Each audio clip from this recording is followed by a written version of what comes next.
गथ' गोरलै बायदि नै सिफ्रुगासिनो दङ। नै इन्डाक्सन बायदोंमोन आङो मोनसे बेयो इन्डाक्सन सोग्रा प्लास्टिकआव आरो एसे स्पन्ज बायदि थायो नालाय बेखौ हिन्जावआ सिफ्रुगासिनो आधा घन्टासो जाबाय सिफ्रुनाया सिफ्रुखाङाखै नै दाबो। गथ' गोरलैयानो नाङासै आरो दा।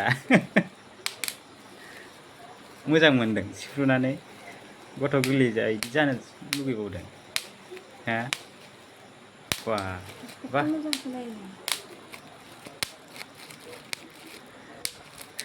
सोर मोजां मोनो बिदि सिफ्रुनो आंबायदि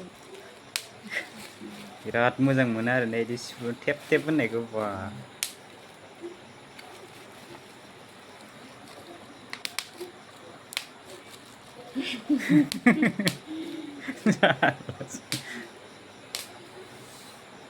आधा घन्टासो बारबायदां ने नोङो सिफ्रुनाया इन्डाक्सन गोदान लाबोदोंमोन आङो एसे खम दामनि गेसबो सोबाय थानो हाया नालाय नै सारायबो बायना लाबोदोंमोन आङो कुकारखौ जागोन सानबाय नर्मेल कुकारसो गैया जाया